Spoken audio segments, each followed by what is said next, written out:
They read his life out loud like it was a playbill. Arthur Mercer, husband, father, veteran, pillar of the community. The printed program smelled faintly of church wax and cheap perfume. I held it folded over my knees because my hands promised to do something embarrassing if I left them loose, clap too hard, drop the paper, start a speech in the wrong tone. There were people around me who'd known him in the way polite townspeople know anyone who's been useful, nods, hands on shoulders, the practiced distance of condolence. There were other people too, relatives I could only place by their shoes and the way some of them kept looking at Evelyn as if they were waiting for permission to cry. Evelyn sat 2 rows up, immaculate in a coat that matched her composure. She kept her face like glass and every now and then a muscle around her mouth gave the smallest twitch that I recognized from the summers when Dad was still around. The same twitch that meant a warning because she couldn't say the words out loud. I felt her attention like a small current along the back of my neck, precise and slightly accusing, the way a family gaze can be when it knows things and is trying hard not to show it. Mr. Klein read the will with his hands folded on the lectern, his voice company card calm. He sounded like someone who'd learned grief as a transaction. To bequeath, he said, and to bequeath again. And I watched people nod as if that were all there was to know about the man who'd sat in his chair at the end of Main Street for as long as I could remember and slipped me mint candies when I visited in summers that were too hot for the house. The program called him genial. The obituary called him devoted. Both were correct in parts, and both wrapped him in an easy story that the rest of us were supposed to agree on. Somewhere between beloved and in lieu of flowers, Mr. Klein folded a sheet and a stack of small envelopes were passed down the aisles like sacrament. I felt the envelope arrive at my elbow before my hand registered it. It was heavier than it ought to have been, and when I peeled back the flap there was the faintest trace of lemon oil from the parlor furniture where he'd kept his papers. Under the congregation's hum and the priest's low murmurs, I slid the paper onto my palm and felt the shape of brass. I didn't stand up. I didn't want to let my face be a map people would read. I opened the envelope in the back row, palms slightly damp, the program folded into strict halves.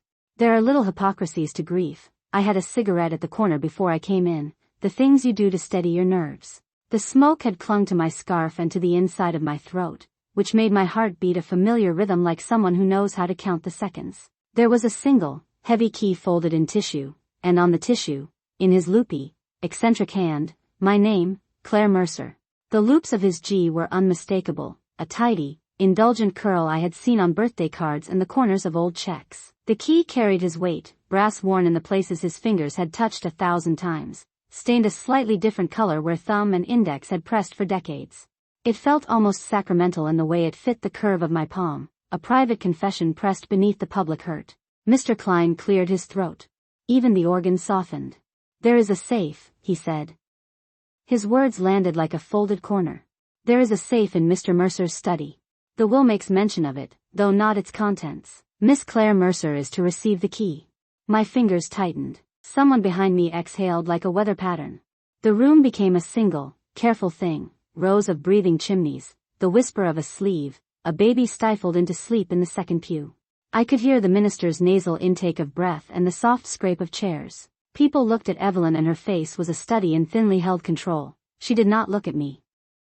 I turned the key over again the way you turn over a coin you are unwilling to spend. The head was simple, no engravings, just the heft and that unmistakable loop in the handwriting across the tissue. There are ways to say goodbye that are tidy. There are ways to leave someone a song and close the piano lid. Arthur had left me a small, blunt piece of paper with a brass tooth on it, and for the first time since the service began, my chest tightened with something that wasn't purely mourning. It was a prickle up the spine of curiosity, edged with a lurching, guilty fear, the kind you get when you stumble on the corner of a loose plank in a familiar floor. I thought of the desk in the study with its blotter and drawers, the way he'd kept his receipts in biscuit tins and small shoeboxes, the little theater tickets he collected and pinned in shoeboxes like secret holy relics. I thought of the summers with Jasmine and the red string I used to wear until I was 8. I thought of the way Evelyn had told me, once, not to poke around because some things are better left buried. She'd said it like a warning, like weather. I thought of Dad's half-smile the last time we talked, the way he said, "Leave it to Arthur, Claire," and the taste that had left my mouth. Mr. Klein folded his papers and the rustle was the sound of a hand closing. He said, without theatrics, Mr. Mercer requested that Miss Mercer have the key privately. There will be instructions. It was the sort of line that should be reassuring. Instead it felt like a bell, and the funeral, which had been a procession of soft lies and small mercies, tilted on its axis. I held the key like something that could bite.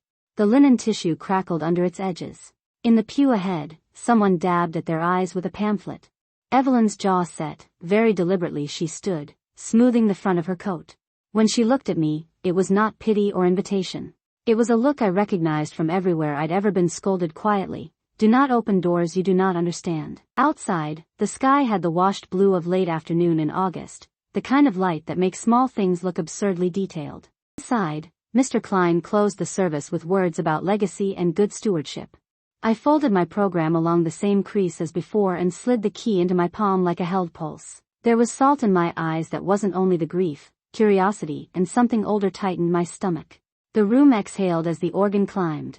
I let the brass warm against my skin and thought, with a small, bright clarity that felt almost like a misdemeanor, this is no longer just a eulogy. This is an invitation. The U-Haul smelled like lemon oil and other people's decisions. I'd rented the smallest truck they had, stuffed it with the things I'd dared to take and the things I hadn't decided on yet, a shoebox of theater tickets, an ugly lamp my mother used to insist on, a stack of my grandfather's old plays in a battered briefcase, and the cab still smelled faintly of the polish the last renter had used. It stuck to my clothes, to the inside of my throat, and for a second I thought I could scrub the house clean with that smell alone. The house was quieter than I expected, which is to say it was the exact amount of quiet that made everything louder. Cardboard pyramids leaned in doorways like guests who had overstayed. Room after room had been reduced to neat, patient piles of things Arthur had kept because he didn't know how to throw away habits or history. It's strange how grief makes rooms look like they're holding their breath. Every knack on the mantel had a halo of dust around it, like the world had decided to step back when he left. I carried the key Mr. Klein had given me at the funeral in my pocket. It felt cold against my thigh, a weight that grounded me and made my hands too aware of themselves. I'd folded the envelope and left the paper inside his briefcase, but the key, small, honest, stamped with a symbol I didn't recognize, had a way of tapping the same question against my ribs every time I moved. There was another thing in my coat pocket too, a pack of cigarettes I hadn't touched in months and a stub of a lighter. I told myself I'd smoke just once to steady my hands. That was the lie I picked because it was small and doable. Arthur's study smelled like lemon oil too, but the house's citrus had softened into something older, like sun-warmed wood and pressed paper. Sunlight fell in a square on the rug and picked out the little remainders of his life, an ashtray with one cooled, odorless butt, a stack of theater programs clipped together with a paperclip, an old fountain pen with dried ink at the nib. Everything was exactly where it had been the last time I'd been allowed back into this room, the chair with its slight divot on the left arm, the framed photograph of Arthur with a cigarette and an odd, private smile, the tin where he used to keep ticket stubs and foreign coins. The desk was the center of it all. It looked like a paused script. Someone had been mid-sentence and then the house had been told to stop. A yellowed blotter sat on top, edges curled like old pages. I knelt because it felt right to make myself smaller in that room, to be the one who came back after everyone else had walked out. My knee cracked against the floor in a sound that seemed too loud. Under the blotter there was a shallow indentation in the desktop wood, a smooth, oiled dip as if something heavy had been tethered to that spot for decades. You could tell the blotter had been moved and replaced 1,000 times. The wood around the dip had a different sheen. The idea of someone fastening a heavy thing to a desk felt like a punchline and a promise at the same time. Arthur liked things secure, his hand on the back of a chair, his voice low when he told stories, but this was personal. Intimate. I slid the blotter back because the impulse to know beat the impulse to respect whatever private life had been paused there. My fingers found dust and the sticky smudges where worry had been set down and left behind. A stack of newspapers sat where you'd expect a blotter-weighted press to be, yellowed and folded in the particular way my grandfather had folded his news. I moved them, and the sound they made was like unspooling. Under the papers the floor wasn't floor anymore. There was a rectangular outline cut into the wood, flush, precise, the kind of thing that carries weight in silence. A door, a lid, a safe recessed into the floor. The metal was faintly darker where it met the wood, like a scar. The hinge pins were hidden, the seam nearly perfect. All around it the wood bore that same careful finish, the result of someone who knew how to make things last and someone who needed them to. For a moment I just breathed. My lungs felt too loud in a room full of such quiet. The house seemed to lean in around the new knowledge and the old dust, like it was waiting for me to decide whether to speak for the first time since the funeral. My fingers hovered over the seam, not daring to push. Somewhere in the hallway a box shifted and the sound scraped along the floor like a question. I was thinking about the brass key in my pocket, about Mr. Klein's clipped voice and the way he had said there are things in his study, as if those words were a map and he was embarrassed to be the one holding it. I couldn't tell if it was curiosity or grief that made my heart hammer, but I knew what felt like the next step. I reached into my coat to touch the cold metal of the key. It wasn't yet a plan, it was only the action of someone following a seam. When I pulled my hand back out, my fingers smelled faintly of lemon oil, ink, and the old smoke that lived in this house. The seam under my palm held like a mouth waiting for someone to say the right word. I could feel the house waiting too, and for the first time since the funeral all the silence felt dangerous in a way that had nothing to do with ghosts. The newspapers lay in a neat stack at my feet. The brass key was a small, heavy thing in my coat. I knew I could leave the safe closed and keep the quiet intact, let the room stay paused and prescribed. I also knew I could slide the key into the lock and watch whatever was under here change everything I thought I remembered about Arthur and about our family. I put my palm flat on the outline and felt the tiny give of a floor that had held its secret for decades. My nails dug into the wood. The house exhaled around me, and somewhere down a hallway a clock began to tick again, as if it had been waiting for permission. The blotter came off the desk like a confession. It left a pale rectangle on the wood where sunlight hadn't been allowed to age. Arthur's pen-scratched calendar lived on top of it, appointments crossed out with the kind of neat cruelty he used when he wanted to make a problem disappear. Underneath, the wood was cool and smelled faintly of lemon oil and dust, the same lemon oil that made the U-Haul smell like new when I drove it up the gravel, made me think of temporary things. I started where I always started, which is to say I dug. Drawers coughed up theater ticket stubs I'd found myself slipping into his jacket pockets since I was 12, a handful of cufflinks in a dented tin, a matchbook from a diner I couldn't place. Each object kept a little of him and none of the code. The cufflinks were dull, the tin full of lint and a receipt for something he bought at a hardware store in 1997 for 54 cents. The matchbook smelled like nicotine and grease. I held a stub from a play, The Glass Menagerie, of all things, and thought about how he'd pointed me to the balcony seats and pretended they were better because of the angle. My chest folded up the way it always did around memory. It was easier to catalog his small eccentricities than to face the ledger on a shelf upstairs. The address book was the same. Arthur's handwriting, an odd, elegant sprawl where the lowercase g looped like a question mark, filled pages with names and numbers that felt like the names of characters in someone else's life. I ran my finger along a column where a dozen women's names clustered in a way that told its own story, neat scrawl, then hurried ink, then a blockier note for an old motel in Texas. I told myself I was looking for a combination, not a life, but the two are braided. Notebooks were worse. He kept dozens of little notebooks like bruises, each with a label in that same loopy script. They contained grocery lists, a sketch of a lock mechanism, a page that said, check with M, and a punchline of jottings that looked, at first glance, like nonsense, dates, times, then an account number, then a note that said, no stamps. I could feel my stomach tightening in the exact place it always did when a memory wanted to be pried open and had been chewing on the same tooth for years. I found a lot of receipts. They are a cruel kind of proof, dates, small sums, places. There was a folded napkin with a phone number in ink smudged by a thumb. A theater program with a hand-drawn arrow pointing to row D, seat 7. A Polaroid tucked into the spine of a ledger that showed a woman whose back was to the camera beside a pickup truck. She wore a scarf and looked like she might turn into someone else if you pinched her close enough. I smoked. It steadied me, the way the smoke filled my lungs and then the room.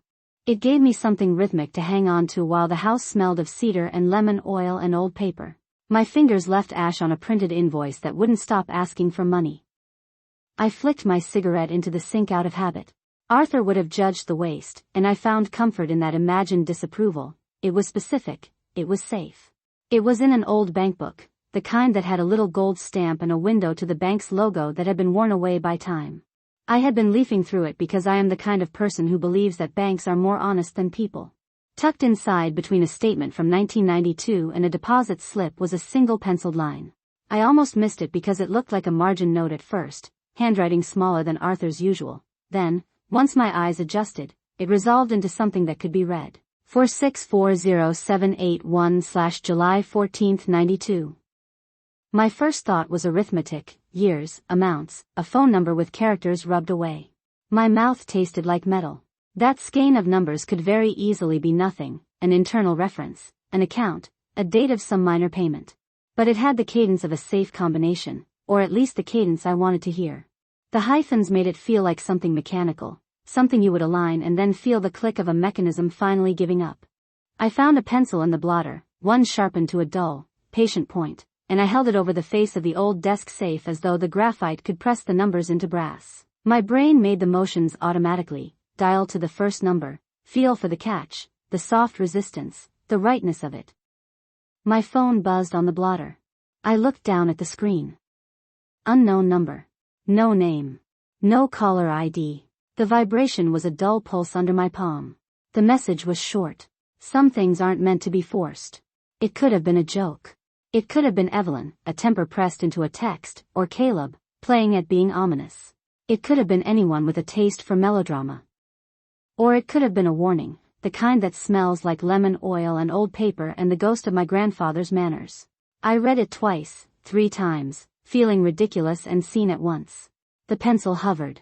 The penciled lines sat there on the bankbook like a promise, like a dare. I could picture Arthur's hand making that tiny, neat mark, as if he'd left a breadcrumb for me, or a tripwire. My thumb brushed the graphite and smudged it slightly. The number didn't go anywhere, the message didn't retract. The house listened. Outside, a truck rumbled by. Inside, the wood old under the blotter held its pale rectangle. I wanted to be the person who ignored threats and deciphered locks. I wanted to be the person who could press the right sequence and make a hidden room cough up its secrets. Instead I sat with the pencil poised and felt, with a clarity that made my throat hurt, that whatever this was about it wanted to be given to me on its own terms. I could try it.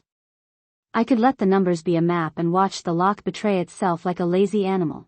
Or I could fold the bankbook back into the drawer and leave the blotter where it had always been, a pale rectangle of unruffled things. The cigarette in the ashtray had burned itself to a nub. The message waited on my phone like a hand on the small of my back, gentle, guiding, or perhaps just enough to tip the whole house into motion.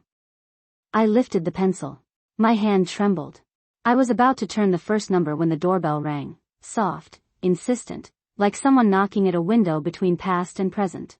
I sat at the kitchen table with a paper cup of coffee gone lukewarm and a cigarette between 2 fingers because pretending I liked it steadied me more than it killed me.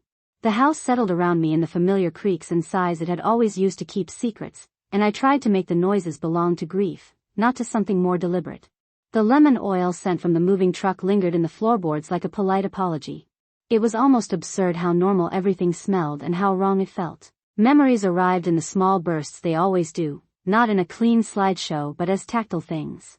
His crooked smile when he'd win at cards, the way one eyebrow tipped like punctuation. How his hands moved when he tied fishing lures, patient and exact, as if tying a knot could make anything stay. He'd used to fold a crumpled ticket stub and tuck it into the inside pocket of my coat, like a place marker for some scene he wanted me to remember. That ticket used to make me feel important in the way only children can be, as if someone had reserved me a seat in the world. And there were the inconsistencies I had smoothed into affection because that's what we do with the people who keep us. He told me he'd been a traveling salesman. I imagined him with a briefcase and a tired hat. Later I would see passports in his desk drawer with stamps that didn't match that story. He liked to say he'd never made enemies, then his handwriting curled into small, secretive loops when he wrote certain names. When I asked about my mother once, the question that had been a tight knot in everything my whole life, he would smile and say something vague about complicated arrangements and fold his hands the way someone hides the rest of a card game. I accepted the half-truths because they came with his lap blanket and the theater tickets and a kind of grandfatherly performance I was hungry for. Late, when the house was quieter than I could bear, I pushed open the bottom drawer of the old desk. It stuck like it did when I was small and he wanted me to help him force it free. His hands had been stronger then, or maybe the drawer was looser. A leather book slid out, hairbreadth soft from years of use. It smelled like dust and lemon oil and his cologne, the same odor that had been in the spare room where he'd sleep when he was being respectable. The cover was worn so the edges were soft enough to thrum under my fingertips. His handwriting was there the way his shadow always was, loopy, a little slanted, decisive even when the sentences weren't. I paged through entries that started mundane, groceries, the plumbing in the back bathroom, a note about a cat he'd seen in town, and then became lists of names. Names, addresses, sometimes just single words with dates beside them. There were times he calculated sums, as if bookkeeping and compassion shared the same ledger in his head. Sometimes he circled an entry heavy enough to make my thumb ache just looking at it. Near the middle, a ticket stub, folded so thin it had become a crease in the page, stuck out. It was one of those theater tickets, the print smeared by age and by thumb. I remembered the night it came to my pocket. He'd leaned over me, murmured for later, and pressed it like an incantation. I had always thought he'd meant it as a trinket. Turning the page, the handwriting shifted. The sentences shortened. The loops tightened. Then the entries stopped finishing. They didn't trail off in mere hesitation. They halted like someone had been interrupted at the typewriter, like something had come and taken the rest of the line away. The last words on several pages were the same. The line sat there in his loopy, slanting hand, "Tell her after I'm gone." It was the way a stage direction sits under a line, a separate instruction for how the rest of the scene should play. I read it and held my breath because it felt less like a command and more like a confession that had been delayed not for lack of courage but for strategy. Tell her after I'm gone. Whom did he mean by her? Me. Another woman. The answer seemed too obvious until it wasn't, until a million other possibilities crept along the margins. The room shifted. I imagined him across the table, the corner of his mouth lifted. Would he have meant to soften something painful? To hand me a truth like a fragile ornament, wrapped in tissue late at night? Or had he meant to unload responsibility, to pass along a role he never wanted to explain while he could still command the narrative? The phrase implied a burden and a privacy and, worse, intent. It implied that he had planned for me to know, only later, when I couldn't ask him why. My thumb rubbed the edge of the page where the ink had soaked a little on a damp afternoon. I could feel the old child inside me, the one who still waited for gestures to mean exactly what they looked like, threading her own small, stubborn faith across the inconsistencies. The woman I am now knows better. She checks the locks twice and counts back the things she's been told. She wants to put this in a neat box labeled grief and move on. The woman I was at 8 had a red string bracelet that somewhere in my memory an adult had snapped off the night the summer changed. The ticket in the book reminded me of that bracelet and of the evening my mother didn't come home. Did Arthur know more than he said, I wondered, or was he the kind of man who thought all secrets were help? A cigarette burned down between my fingers. I tapped the ash into the saucer because the ritual of it made the room smaller, more manageable. The journal's pages were stubborn. There was a second folded note tucked between two entries, a scrap of envelope with a single smudged name that could have been an initial or a threat. Tell her after I'm gone. I said it aloud because the house needed to echo the sentence once before I let it hang. Saying it made it a thing outside of me. Saying it made it a contract. I felt suddenly like an heir not only to old furniture and a ceiling with a leak but to a moral ledger that had been balanced in his head and not in any court. I had inherited decisions, omissions, lists of people he had helped and people he had not, and perhaps a map of the consequences. My phone vibrated on the tabletop and for a second I didn't move. The light skittered across the journal like a small, accusing moon. Outside, the road was empty and the house listened. I closed the book with the gentleness of someone trying not to wake a sleeping animal and realized that the thing wrapped in, "Tell her after I'm gone," was not just a truth he wanted me to own. It was a job, a liability, maybe a danger. I had thought I was just taking an old house. The house had other plans. I called Jonas because I couldn't stomach the idea of brute-forcing whatever my grandfather had put behind that safe door. My hands were already shaky enough from the funeral and from the lemon oil I'd spilled on my fingers while loading the U-Haul. Having someone with tools and a practice calm felt like a mercy I hadn't earned. He arrived with a little duffel and a quiet, professional solitude about him. Mid-50s, I guessed, hands that told the story before he spoke, short, straight nails stained dark at the creases, a small scar across the knuckle of his left index. He set his bag down like a man putting down a respectful object. "You want to be in the room?" he asked. He'd already seen the key in the envelope, handled Mr. Klein's formality, read the name written on the outside. His voice was neither invasive nor dismissive, which in that moment felt like a small, sacred thing. I stayed. It felt obscene and necessary in the same beat, like watching someone undress to check for an injury. The safe sat where the blotter had so obviously concealed it, a rectangular shadow in the desk, corners softened by the yellowing paper. The blotter smelled faintly of cigarette smoke and oil. I had been stupid enough to think I could move through the house without having my grandfather's personal life breeze through me and leave a trail of scent and small betrayals. Jonas set his tool tray on the blotter as if he too felt the need to perform a kind of politeness. He worked like a quiet surgeon. First he inspected the dial, fingers moving with a knowledge that made the tumblers feel human. He talked in fragments, like a man narrating his own practice. A lot of these, they're old combos. People use dates. Or they pick things they think they won't forget. He didn't ask why I wanted to watch. I think he assumed, correctly, that you can't prepare for the unspooling of someone else's secrets from a distance. I smoked. It felt childish, but the cigarette steadied my lungs and gave my hands something to do while my mind did the reckless thing of imagining what my grandfather had deemed important enough to lock up: passports, ledgers, letters, the velvet key that had been mentioned and suddenly loomed like a private talisman. The smoke curled up under the chandelier and then diffused against the high ceilings, and for a few minutes the smell of tobacco seemed to stitch a crooked line between us. Jonas didn't judge.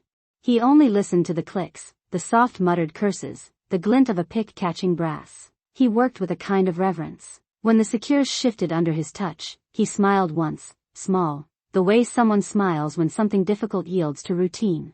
The tumblers reacted like old men being roused out of bed, reluctant, then compliant. I felt every metallic inhale as if it were a narrative being told right next to my ear. There's a strange intimacy to watching the mechanisms that kept a man's secrets closed respond to someone else's fingers. It was like reading the margins of a private letter with no permission to do so but enough practiced skill to understand the language. "Got it," he said. The safe made the shy, obedient little sound of a thing that has been kept pried open and then relieved. The door swung inward on hinges that smelled faintly of oil and the cool, dry air trapped in a sealed box for years. That smell, paper and cold metal and something like cedar, hit me so sharply I had to swallow. Inside, a cardboard box, ordinary and flattened at the corners as if it had been carried in and out more than once, and, on top of it, an envelope. My name was written across it in my grandfather's loopy, half-formal hand, those particular slanted letters I'd memorized from the bills and notes he left for the cemetery and for holidays. The G in my name finished with a flourish that turned the tail into a little unnecessary curl. Seeing it made my breath stutter, the hairs on my forearm prickled the way they had the night before, when I found that penciled notation in his ledger and my initials scrawled next to "housing arrangement confirmed." Jonas stepped back, respectful, like a man who understands that once he opens the door, the story that comes out will be something only the family can fold back together. He wiped his hands on a rag and offered me the keys, the space, the privacy. "Take your time," he said. "If you want me to wait, I'll be on the porch." I extinguished the cigarette in a bowl of ash the size of a confession and sat on the edge of the desk, my knees slightly buckling from the adrenaline. The envelope felt heavier than paper should, like it carried not just letters but the weight of a habit of secrecy. I traced Arthur's handwriting with my thumb, feeling the indentations he'd made as if they were a topographic map of his mind, the pressure here where he penciled in a closing, the hesitation where he'd added middle initials he never used aloud. It is a strange thing to hold a direct address from someone who has spent his life diverting the flow of people's identities. I felt intrusive, like someone leafing through a neighbor's photo album mid-conversation, but also like someone finally following a breadcrumb trail left for them alone. My fingers trembled when I turned the envelope, looking for the seam. The little seal gave with a sound that should have been mundane but felt like a small verdict. I slid the flap back, and the paper inside rustled as if it were a living thing waking up. The first line looked like something I'd been waiting for and dreading in equal measure. It began, "Claire, about your mother, I kept her safe, then I failed her." Jonas stood by the doorway pretending to tidy his tool bag. He wasn't looking at me, which was sort of the point, polite distance for a locksmith in a family house where grief had already been rearranged into neat piles. The safe had made a wet, animal sound when it gave up its lid, a thin, cold draft smelled of old paper and lemon oil from the U-Haul and something else I couldn't name until I touched it, the smell of ink that had sat for decades. My name was on the envelope in my grandfather's looping, slightly hand, nothing like the neat script he'd use for bills. This was the handwriting that curled into little private hooks, the one my classmates used to mimic for laughs in elementary school because it looked like he was always about to sign the end of a secret. I sat at his desk with the blotter pushed back and the envelope balanced on my knee, fingers tacky with lemon oil and something sticky I couldn't place, maybe the varnish on the desk. I wasn't supposed to be smoking indoors, but the match popped satisfying and small and I drew in the cigarette like a vote for steadiness. Inside were 2 stacks. One was addressed to me, Claire, in that same hand, the ink feathered at the edges where the nib had pressed too long. The other was thicker and only marked with a single, neat initial, M. Under both, cushioned in a paper cradle, lay 3 passports, a pocket camera with the leather strap stiff as a relic, and a velvet box no bigger than a child's thimble. The velvet box smelled faintly of cigarette smoke and something floral, mothballs, maybe, and when I eased the lid with my thumbnail there wasn't a ring inside, not even any jewelry. A tiny brass key rested in the velvet, no teeth, just a stamped symbol on the bow, a circle cradled by 3 dots, like a seed or an eye.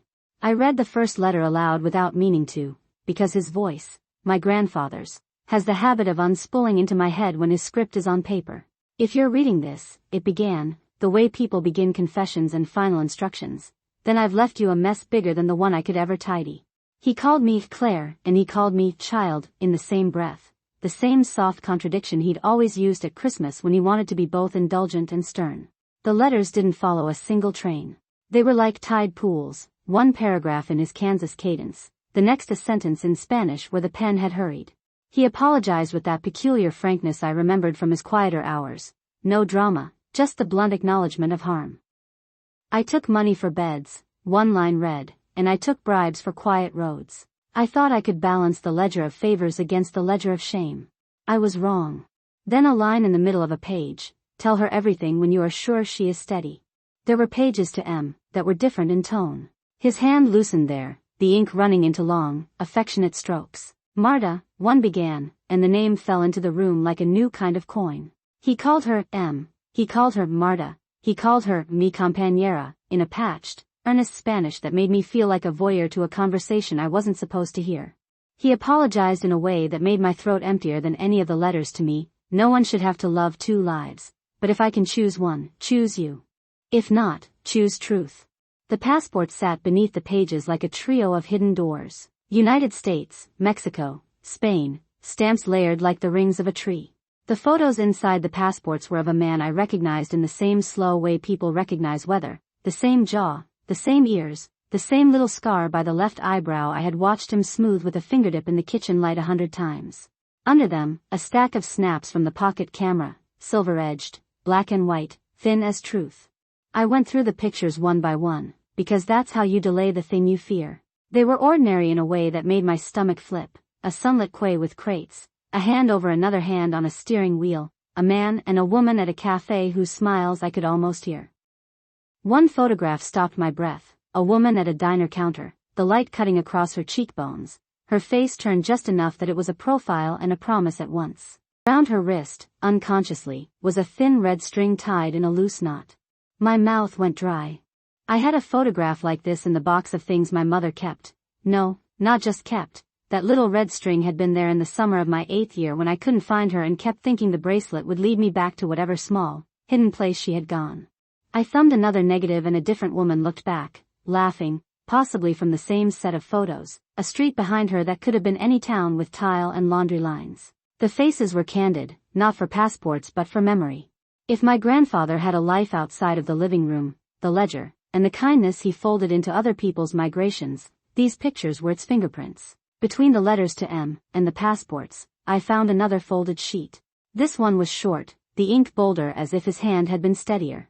To my Claire, it said, and then something softer, if you want the rest of it, if you can carry it without it crushing you, take the key. The symbol will tell you where. If you can't, burn this and never come near those doors. I looked at the tiny brass key again. The symbol didn't match anything in my head.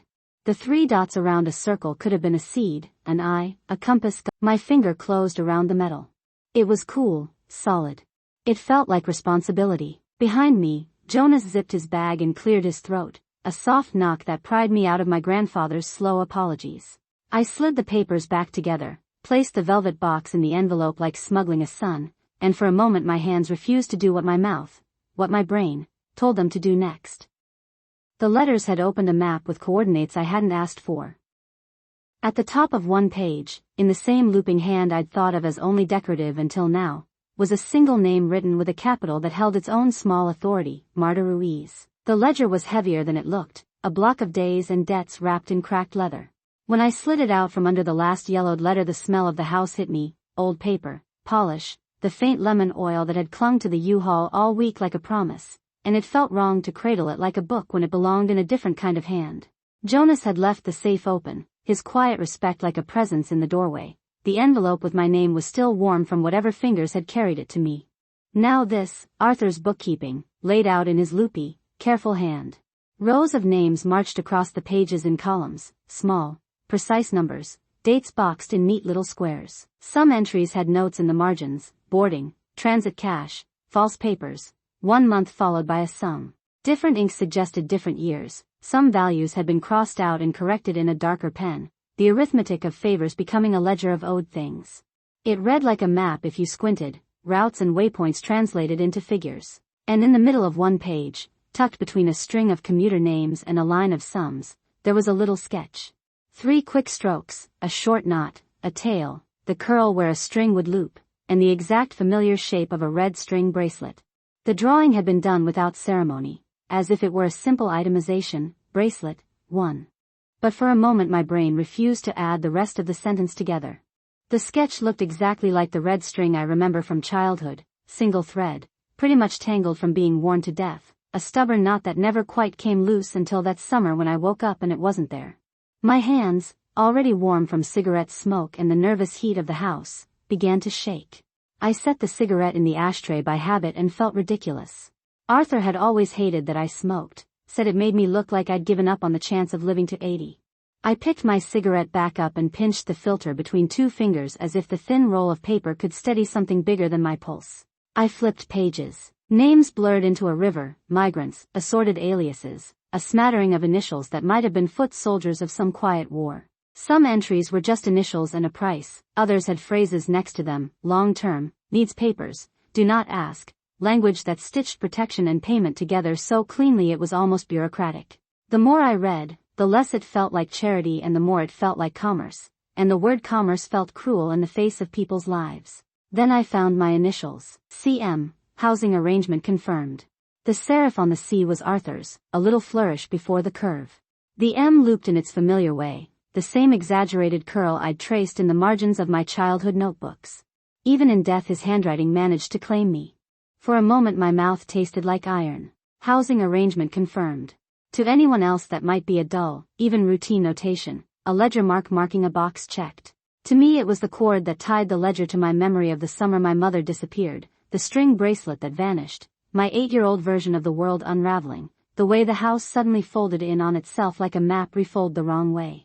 Arthur had been in the margins of that memory in ways I'd never been able to read clearly until now. I could hear my grandfather in every loop and line, the private charisma that had kept neighbors nodding and strangers fed. But surer than his charm was the cold arithmetic, people listed next to sums, a column for expenses, another for retainer. The sketch of the bracelet, and the shorthand beside my initials, turned the ledger from a curious family quirk into possible evidence. If someone wanted to paint Arthur as a savior, the ledger painted him as a broker. If someone wanted to call it criminal, the ledger handed them a spreadsheet. I thought of the letters stacked above it, his apologies to M, the tiny passport photos, the velvet key like a token from another life, and realized how neat he had tried to make it all. He'd catalogued his decisions like entries in an account book, payments for passage and shelter balanced by promises and signatures. People were reduced to invoices, and one of those invoices had my name on it. Anger bubbled first, hot and immediate. Not at the shadowy network I was beginning to understand, at Arthur. At his handwriting that had looped through my childhood like an invisible tether. At the way the people who had supper at our table were annotated in the margins as lines on a page. At the way my own disappearance, my mother's, had quietly become another transaction to be recorded and archived. Fear slid in under the anger, a more insistent thing. If Arthur had kept records, someone else might follow them. This ledger was proof. It tethered people he'd helped to a chain of transactions and names. Proof could save people. Proof could ruin them. My cigarette burned down to the filter while I tried to imagine which it would be. My throat tightened. I could hear Evelyn's voice from the funeral, sharp and full of that well-practiced propriety, warning me not to poke at things better left closed. For the first time since they told me they'd left everything to me I felt the weight of being the person who actually had the keys. I closed the ledger then, slowly, like a book that might remember the thing you'd read if you opened it again. The pages ticked shut with a soft, accusing whisper. There were other notations, other names to trace, but nothing felt like a coincidence anymore. My initials. Outside the house someone trimmed a branch or a car passed. Sound seemed too mundane and too loud. My phone had been on the desk the whole time, face down. It buzzed now, an incoming message with no name, just a short line that felt like a thumb on the wound, don't dig. I stared at the screen until the word hummed in the air and then, because waiting had never been my strong suit, I stood up and went to find the papers I hadn't yet opened. The ledger had turned the entire room into a question I couldn't put back into a box. I needed to know what kind of answer Arthur had left me. I carried the box under one arm like contraband and held the envelope with my name between my teeth until I found the right moment to slide it across the kitchen table. The house smelled the way my rented U-Haul had, lemon oil and the sour tang of old paper. Evelyn met me at the sink in a dress that read, "Funeral done," tidy hair, a thin strand of pearls, and for a second the old muscle memory of being scolded for tracking mud returned. I wanted that ordinary thing. I wanted a single normal reprimand, and then instead I put the velvet key, the ledger, the stack of letters and those black and white photos down in a small, careful pile on top of her yellowed blotter.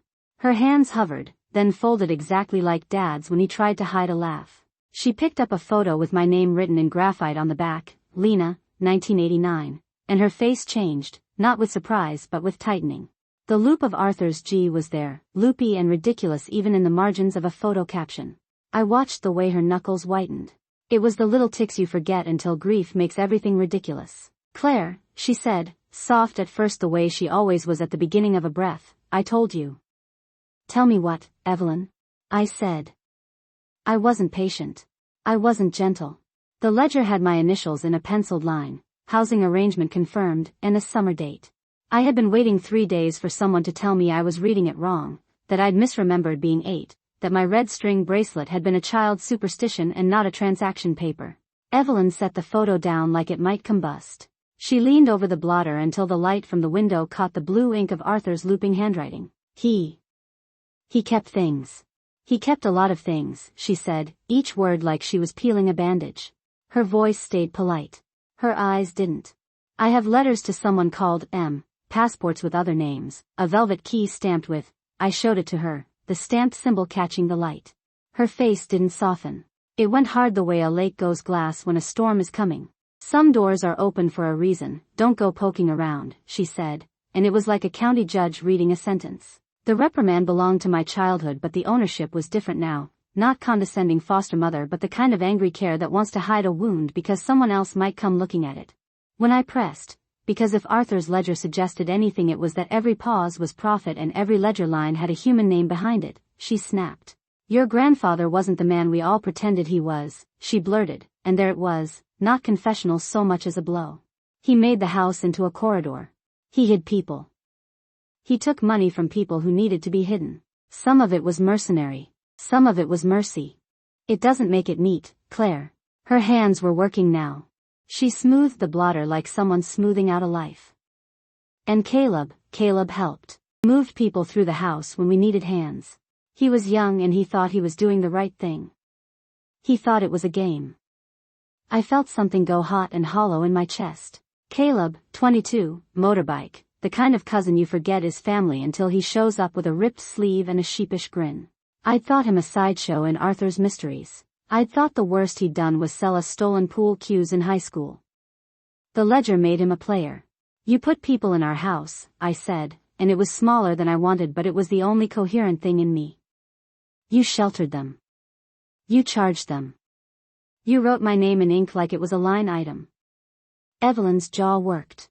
The pearls seemed too tight all of a sudden. "It wasn't like a business, Claire. It wasn't clean. Some payments covered travel, some covered bribes, some covered supplies. Sometimes he took money he shouldn't have. Sometimes the people didn't make it. You weren't supposed to know." I thought of the red string bracelet lying in a shoebox that smelled faintly of mothballs and crushed talc. I thought of the way my mother had disappeared the summer I turned 8, like a page torn from a book and never explained. The ledger's penciled, housing arrangement confirmed, felt less like a notation and more like a verdict. "Why didn't you tell me?" I asked. My voice was thin. I felt ridiculous and furious. "Why didn't any of you tell me?"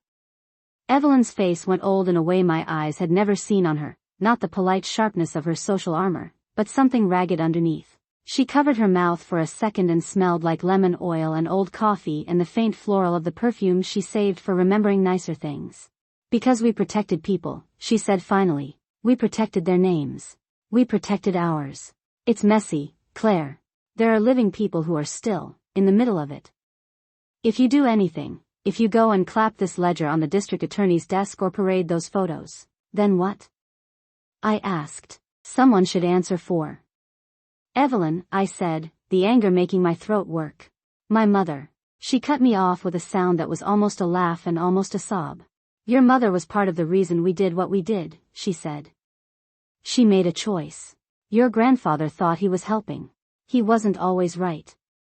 But there are still people who rely on the network your grandfather built. People will die if you expose them the way your instincts want to.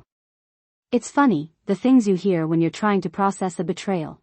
You expect salvos of facts and wreaths of apologies. Instead you get small, practical warnings. Some doors are open for a reason.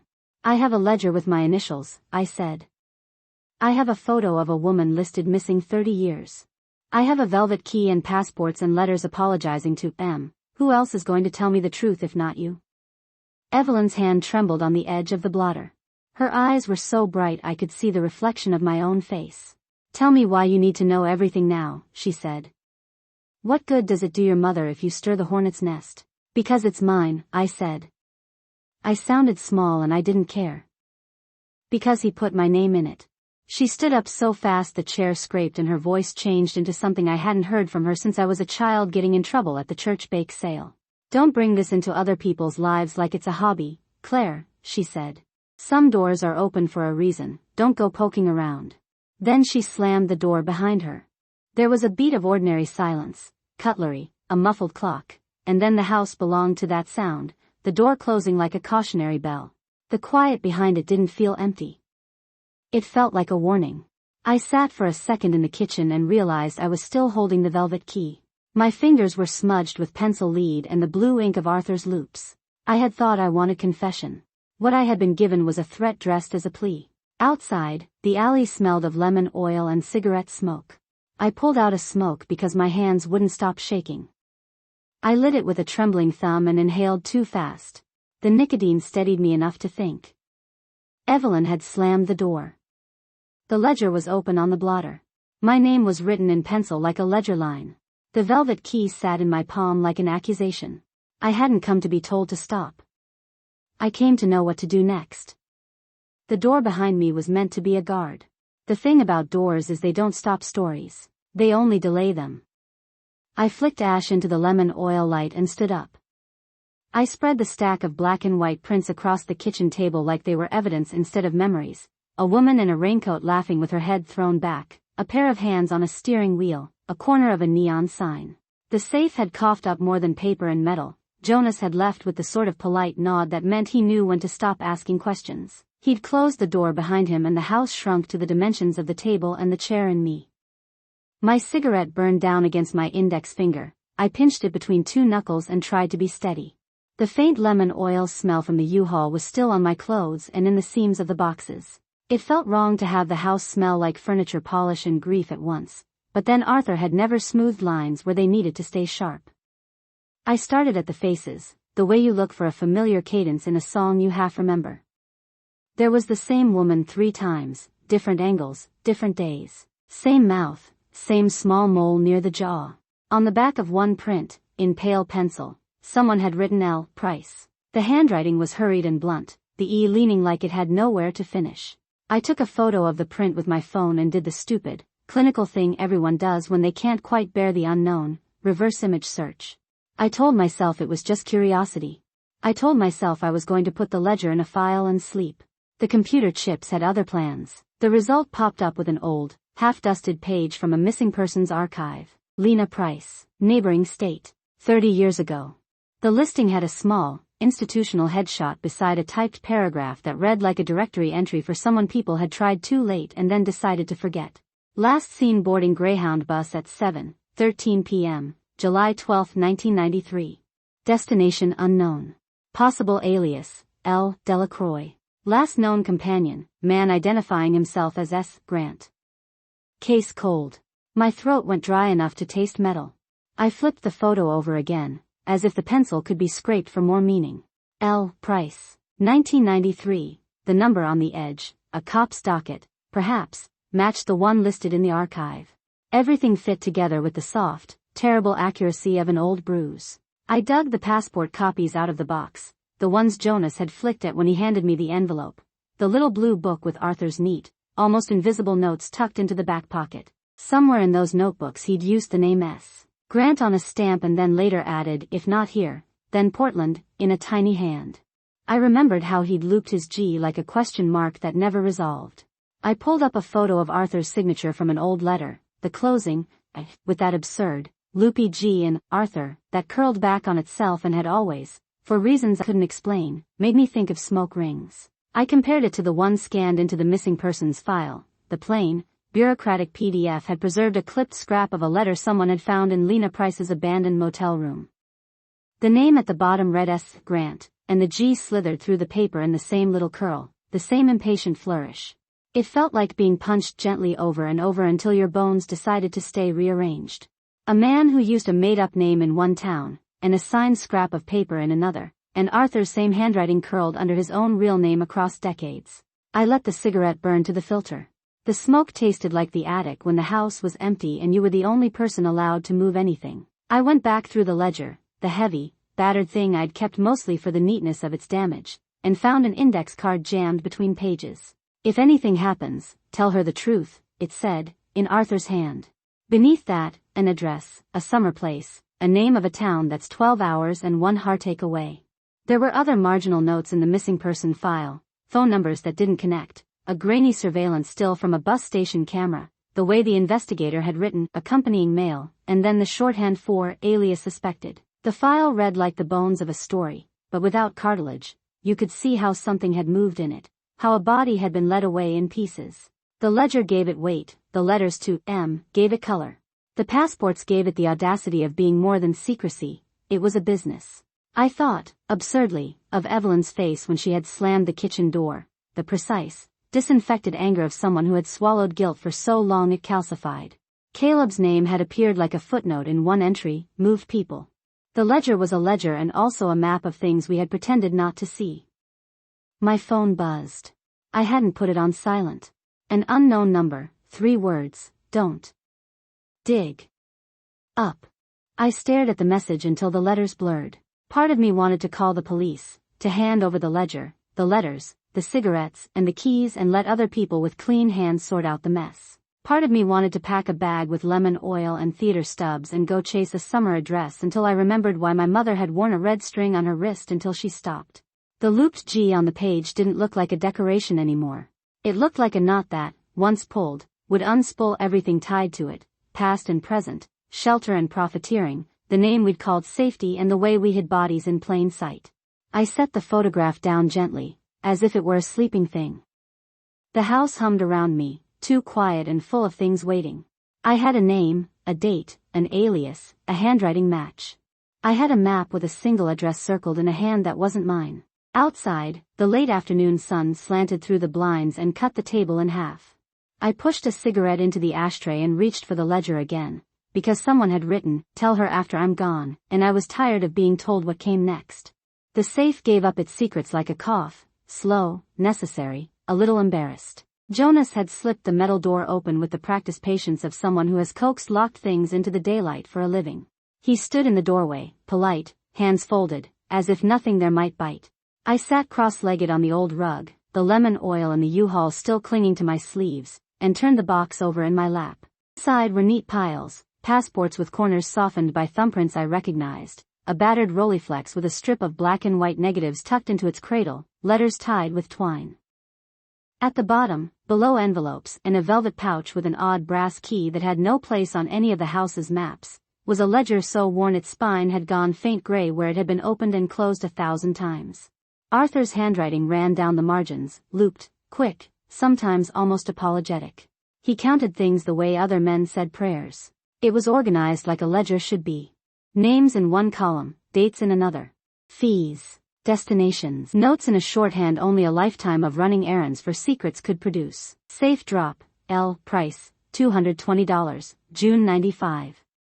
Passport, M. Paid in full, September 3, 92. Bribe, officer, $50, MO, cash.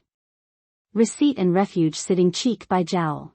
I read it like a eulogy at first, a script that explained the man I thought I knew. Arthur the protector. Arthur the quiet man who opened his dining room to strangers without asking their names. But the numbers smudged the edges of the picture. Payments were payments, salvation had a price tag. On one page, the notation, housing arrangement confirmed, CM. Summer, sat between an entry for, truck rental, Caleb, $50, and, threatened, name redacted, payment pending. My initials. My Summer. My chest dropped like a stone. I can still feel the taste of blue ink in my mouth when I try to read his loops. His lowercase g curled like a question mark that wanted to be kind. Next to my initials someone had drawn a quick sketch of a thin bracelet, a single bead on a string, only it was unfamiliar until a memory twisted free of the ledger's margins, the red string around my wrist until I was 8, the way my mother tied it on me at the lake and told me it would keep me safe. That afternoon dissolves into a picture, sunlight, the smell of algae, the sound of a boat engine in the distance, and my mother laughing.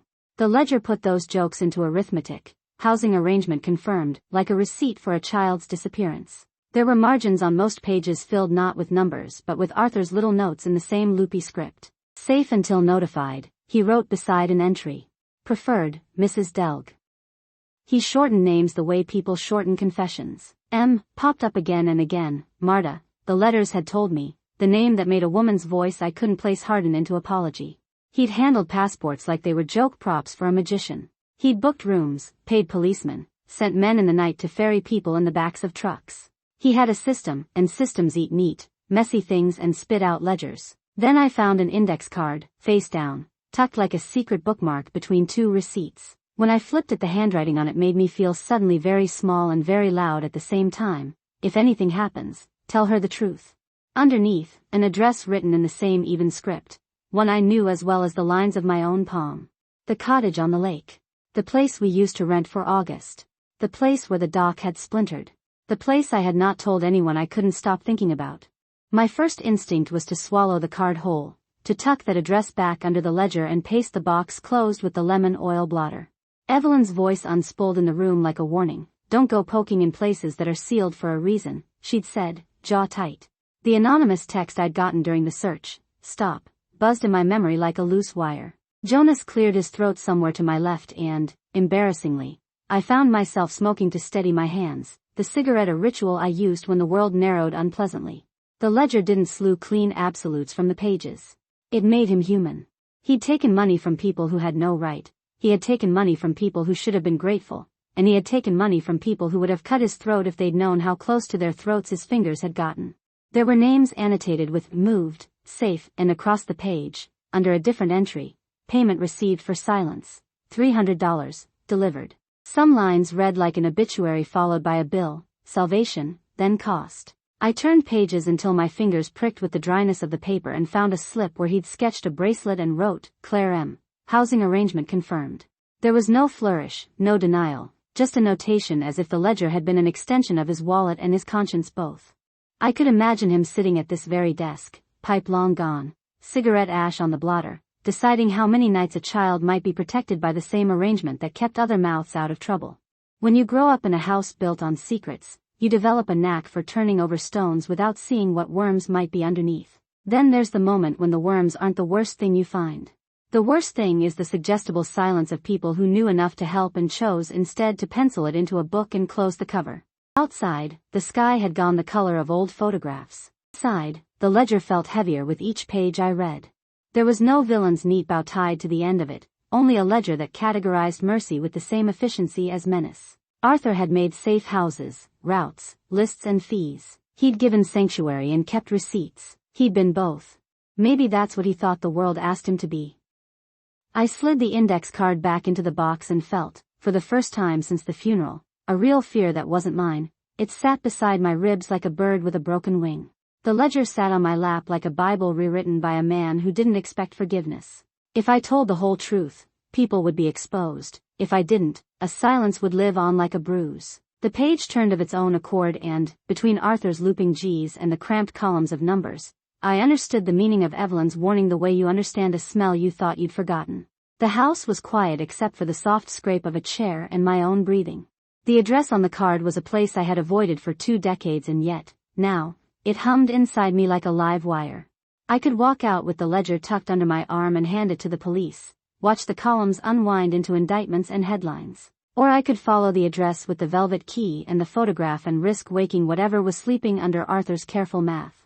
I touched the brass key in the velvet pouch as if by doing so I could choose which door it would open, and for whom. Somewhere beyond the windows, a car engine started. The envelope sat between the ledger and the ashtray like a metronome. Tick, tick, decide.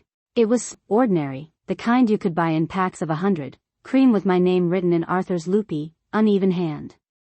For when you're ready. I had read it 3 times on the ride back from the funeral, the U-Haul still smelling faintly of lemon oil, the smell that always made me think of polished floors and things kept hidden until someone cleaned them into oblivion.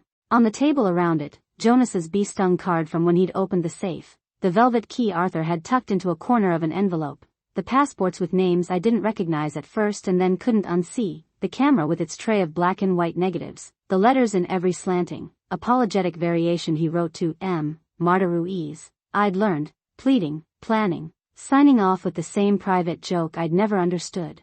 And the ledger, the thing that made my hands shake even now. Pages of tight columns, names, sums, routes, dates, fees, favors. A shorthand morality where compassion had been itemized and priced. My cigarette burned down to the filter. Smoke hung low in the kitchen like a companion I didn't want and couldn't leave. I kept meaning to quit, but grief has a way of unspooling your better choices. I drew in the smoke to steady my chest and let the ugly arithmetic sit in the room with me. There was one line that refused to let me look away. Penciled in a different hand, neater, urgent, was an east-west notation, housing arrangement confirmed, CM, summer 98. My initials sat there, as plain as a ledger entry can be, as if my 8-year-old self could have signed a contract. I saw the red string bracelet looped around my wrist in a sun-drenched memory, my mother tying it with a laugh and then not coming back that summer, and the summer my small world closed up like a fist. The ledger didn't say my mother was gone. It said, housing arrangement, and the words felt like locks that fit together. Evelyn's face flashed in my mind, proper, lacquered, the way she'd warned me. There are reasons we kept things private, and the color that rose in her neck when she slammed that warning into an accusation.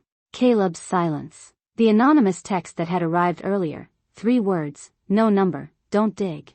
The knowledge that some of Arthur's clients might still be alive, sleeping in names he kept tucked into his lists. I could hand everything to the police, throw the ledger and the passports and the velvet key into an evidence box and let forensics pry, let detectives decide who owed whom, who had been helped and who had been sold, let subpoenas unspool the names like loose thread. Or I could do nothing. I could bury the evidence, protect the people who might still need a back door, keep Arthur's contradictions as he had, savior and profiteer, God and grifter, protect Evelyn, protect those who only needed him and could be heard if exposed, make myself the judge and jury of what gets revealed. Neither choice felt righteous, neither felt clean. I slid my thumb over the velvet key, the stamp pressed into the brass raised a tiny constellation. Arthur's loops showed up in everything, his handwriting, the slant of his apologies, the G that hooked like a question. The passports were like paper actors, the same face, different names. The letters were full of regret and instructions. He had loved people badly and saved people terribly, with debts and secrets like ballast. I opened the cream envelope. Inside was a single photograph and a short, typed sheet of instructions. The photo was glossy, the edges soft with age, a woman in a plain coat and a stubborn smile. She looked like someone who could have been a neighbor or a woman in a photograph on a missing persons board. The typed note beneath it said, find her. Diner on Route 7, noon. Ask for Rosa. Do not tell anyone, not the police. Bring nothing that can be traced. If you must bring someone, bring only one. My laughter came out small and sharp. Arthur's voice lived in that dash like conserved breath. Do not tell anyone. The command sat heavy and familiar, his way of protecting people by asking you to keep the secret he'd made his trade.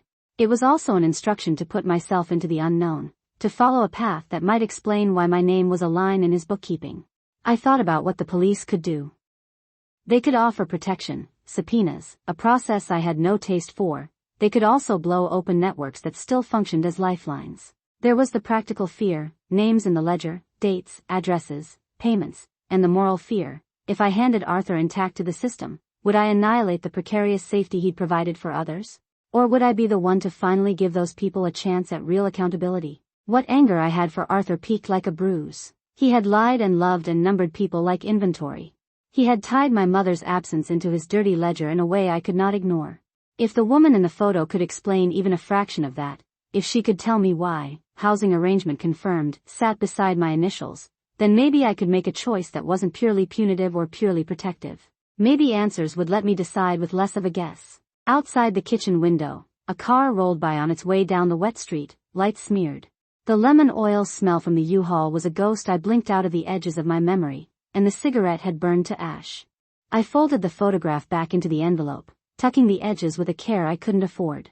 I slid the ledger closed, but not flat, left it like a sleeping animal that can be roused. There was a small, practical part of me that wanted to call the lawyer, tell him to box everything up and deliver it to the proper authorities. There was a smaller, fiercer part that wanted to follow Arthur's instructions before the world woke up to his ledger.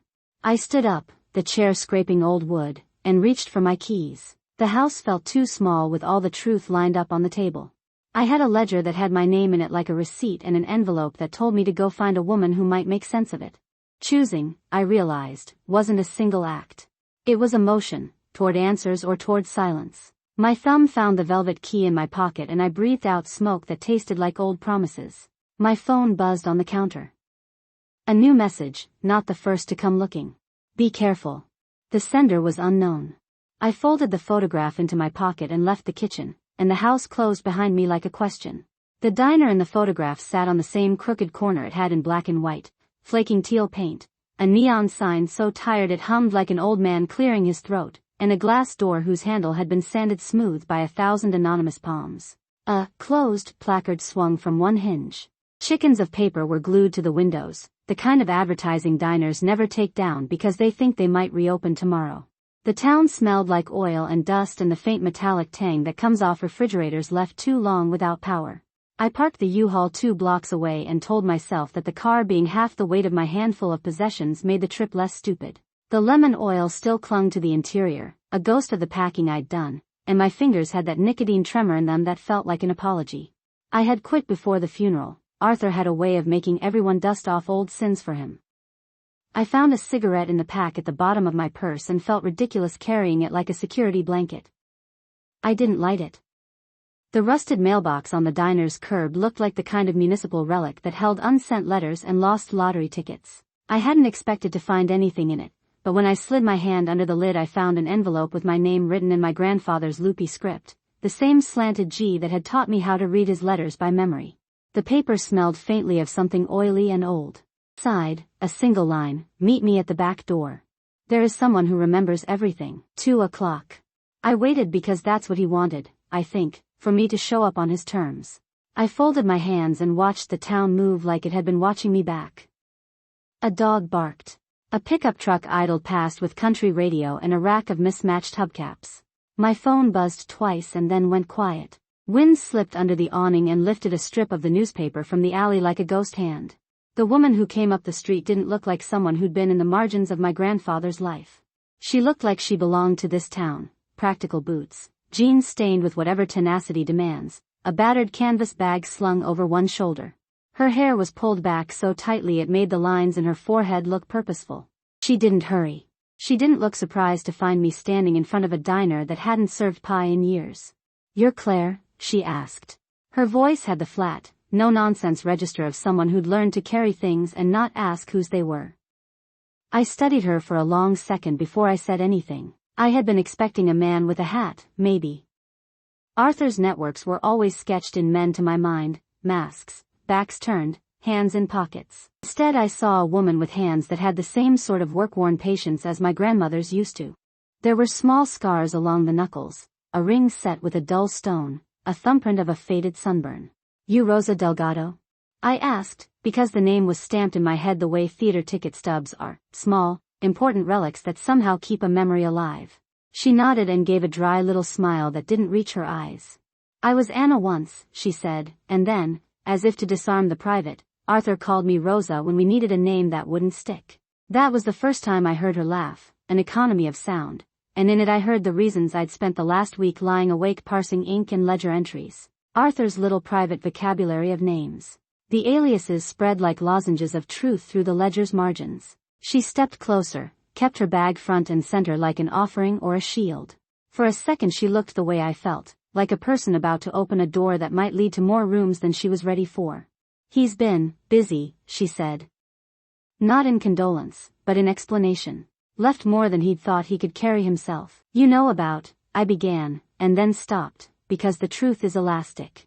I could throw the ledger at the world, press it into a policeman's hands and watch consequences spread like spilled coffee.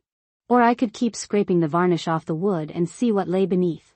A ledger didn't come with a moral compass. It came with names and numbers and my name scrawled like a receipt. Do not hand it to the law, Rosa said without prompting, like she'd read the whole argument under my skin. Not yet.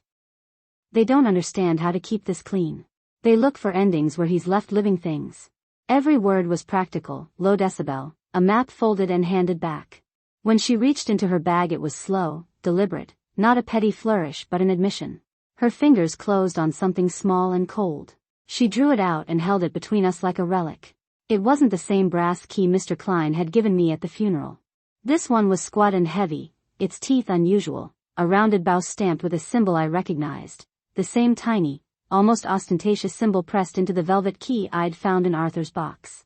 My stomach made a netless, involuntary dive. He left you the map, Rosa said.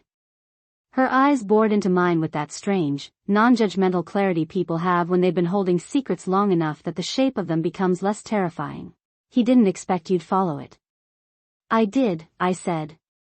The admission tasted like smoke and ticket stubs and the hollow where my mother had been. And I found things I don't know if I want to keep. Rosa slid the key into my hand the way someone slides a loaded postcard across the counter, careful so you can't fold it back into the envelope. The metal hummed against my palm. It felt like a decision. Then you're opening a door, she said. Not a question. Not a warning. The wind picked up and rattled the diner's sign, and for a moment the whole block went quiet as if the town itself had leaned forward. I looked at the back door where the paint had been peeling in thin, probable layers, and for the first time I realized that opening it would mean opening everything else, ledgers and letters and the red string braided into my memory. It would mean answering for a summer I had forced into a sentence I could no longer live with. Rosa watched me, patient as the kind of person who'd seen other people make choices she'd had to live with. Arthur liked puzzles, she said quietly. He liked to see if the right person would bother to put the pieces together. I felt like a fridge bulb being switched on. My thumb closed unconsciously around the key. It was heavier than the loris of courage I had been carrying. Ready? Rosa asked. I swallowed.